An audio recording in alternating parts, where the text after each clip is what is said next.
That was Justin Jones, a Tennessee state legislature who Republicans kicked out of the state house for daring to talk about gun violence. Instead of debating Jones's ideas, Republicans thought it would be easier to just strip his constituents of their representative. Republicans probably thought they were done with Jones after unceremoniously booting him from the chamber, but that decision went back to Nashville, where Jones's voters had other ideas. Ayes 36, no zeros, no abstentions.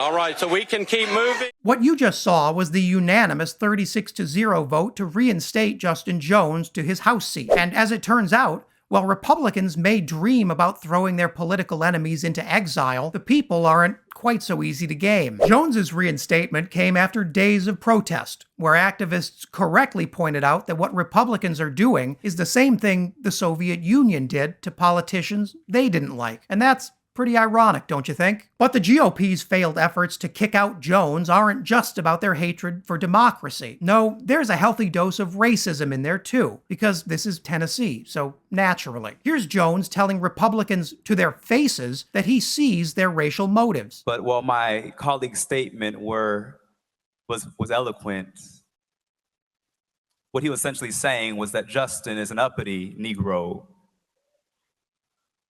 How dare he point at the speaker and call a lie a lie? How dare he act like he's your equal? How dare he come before this body and not bow down?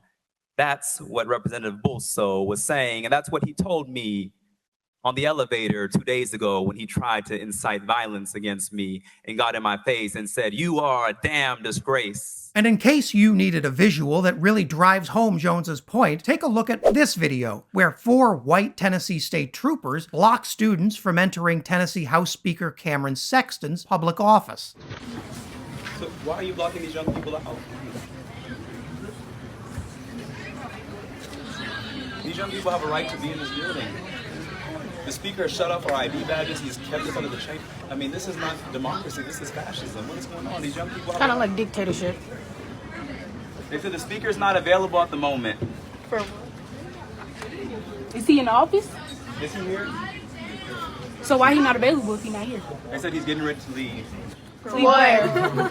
And there's a reason Speaker Sexton is hiding. You see, in the quest to dig up dirt worthy of kicking Jones out, Sexton revealed a little bit about himself, too, including the fact that he may be violating Tennessee state law by not actually living in the district he currently represents. According to reporting from the Tennessee Holler, Sexton lists his home address in Crossville, a deep red Republican area. But property records show Sexton hasn't actually lived at that property since 2020, and even sold the home. Instead, Speaker Sexton lives in the Nashville suburbs, a deep blue area he couldn't hope to win himself. But Sexton is still billing taxpayers for expenses as if he lives outside of Nashville. And that's a pretty big deal, because lawmakers outside of Nashville can claim more money in daily expenses. Sexton has also billed taxpayers over $16,000 for official travel to Nashville, which doesn't make any sense because he already lives there. Overall, Sexton may have overcharged taxpayers nearly $80,000 in just 3 years. That's really illegal. It's also grounds for expulsion from the Tennessee House. So suddenly, the guy who wanted to get rid of Justin Jones could be facing expulsion himself. Man.